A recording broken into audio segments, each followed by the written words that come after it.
Hello and welcome to the transcription explanation of this design. It was done to mimic this imagery from Tolkien's sketch of like the star of Elendil or a star. It's the Numenorian star, um, because Tolkien nerddom. So this is the aesthetic I was going for. So this is the design I made. This is the Gallifreyan going around our star, and then I put the whole thing in a whole thing. So anyway.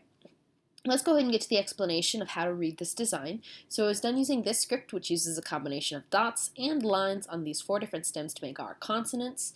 And vowels are quite a bit trickier. They're these smaller circles, and they have different positions depending upon what vowel they are, and if they're attached on one of these 4 stems. So by itself on the line of the word circle, and A is towards the outside, and O is towards the inside, and E's, I's, and U's are all in the same position, but I's have a line going inwards, and U's have a line going outwards. So if we look at this here, it shows all possible combinations of vowel and consonant teams, where we have, this is our vowel by itself, just on the line of the word circle. And then we have this deep divot stem here, with the other vowels on it. So this is a B-A, B-E, B-I, B-O, and B-U. And then we have our next stem, so this is a circle inside the word circle. So a J with no modifier, so J-A, J-E, J-I, J-U, J-O. And then we have a shallow divot, sorry. This is the deep divot stem, which is more than 50% completed, so the center of the circle is inside the word circle. And this is the shallow divot, where the center of the circle is either on the line of the word circle or outside the word circle, so it makes this kind of like arc shape. So anyway, we have that T stem, so this would be a TA. An A is outside that line of that word circle, whereas a TE is on the line or inside. TI, TU, TO. And then lastly, we have the TH stem, which is a circle on the line of the word circle. So a TH,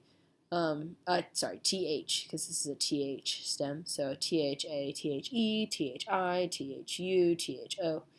And then we have punctuation, which would go on the sentence circle, which is the ring going around the sentence. But there's no punctuation in this design, so we're not going to worry about that. So let's go ahead and start reading this. So you read bottom counterclockwise, which is true for sentences and words and everything. So here we have our first word, and the bottom letter of this is an I, because it's a small circle on the line of the word circle with a line going towards the middle. And these lines curving and stuff is totally fine. What matters is where it ends. So this ends on the inner part of the I. So this is an I. And then we have our consonant, which is in this row, and it has one line on it, so that makes it an N, excuse me. So yeah, this is an I and an N in the word in. So in is our first word, and then we have this word. Here's our word circle, and this is a TH stem. So this is a TH with no modifiers, and this vowel is part of this word because it's closer here. Plus, if we had a vowel, an A attached to our TH stem, it would be inside that TH circle, which this is not. So this is definitely part of this word and not this word. And then we have our E on the line of that word circle. And I tend to erase the lines going behind vowels just to keep them clear. And I think it makes the design look a little bit cleaner as well, because filled in circles are dots, so like these guys, but open ones are vowels, like these guys. So anyway, here we have the word the, and then we have our next word here. Here's our first letter right at the bottom. So N, because it's got one line again, so it's just like this N. N, A outside the word circle. Then we have this one, which has 1, 2, 3 lines ending on it. So that's an M. And then we have another E, just like this E. So name, O, because it's inside the word circle, like that. And then we have this deep divot with this thick line ending on it, and then this one and this one, these 2 thin lines ending on it. So that's 3 lines. So that makes it a deep divot with 3 lines, or an F. So 3 lines deep divot. So of, and then we have this word circle here, bottom of the word circle. Here's our first letter, and it's an E, just like this E. And then we have a shallow divot, so we're in this row, with 1, 2, 3 dots. So that's an R. And then we have a U because it's got a line going outwards. So ERU, and then we have another the, TH with an E in the middle of it, just like this THE. And then we have O, N, E, so the one, O. This is another N, just like this N with one line on it, and this line, one line on a circle inside the word circle. So O, N, E, one, and then A outside the word circle, just like that A. an N, one line coming from the N, just like this N and all the other N's. Then we have a deep divot with 3 dots, 1, 2, 3. So deep divot, 3 dots is a D. So one and then we have this thing here.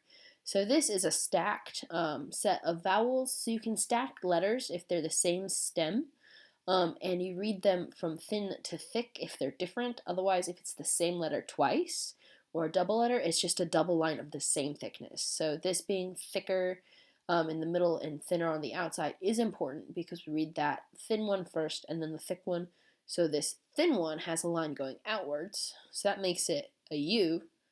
And then we have this thick one with a line going inwards, which is an I, so U, I. Then we have an N, just like all the N's. Then an E on the line of the word circle, and then an N. So there's uinen. So we have Iru and uinen. And then we have O, U, R, because this is an O because it's inside the word circle, just like that O. And this is another U, just like that U with the line going outwards. And then we have an R, 1, 2, 3 dots on the R, just like this R with 1, 2, 3 dots. So our, and then we have something interesting happening here. In longer words, we can put word circles inside our word circles just to help save space and keep it a little bit, nicer. So this is just one big word that spirals inwards. So we have our first letter, our first word circle, which we read first, and then our second word circle, which we read second. So in our first word circle, we have a P, 1, 2 lines on a circle inside the word circle. So P, then we have this 1, 2, 3 dots. So R, and then we have an O because it's inside the word circle. And telling an O from an A is tricky. So if this could either be an O in this word circle or an A in this word circle, but typically if you're doing that, you have them touch. So this would be, I could make it more clear by having the O touching here inside this word circle, or touching here if it were an A here, but it's kind of ambiguous as it is here. So you have to use context. So P-R-O-T-E-K-T-O-R is one way to do it, which is the word protector. Use the letter K for phonetics if you're not using a proper noun, so that's why that C got turned into a K.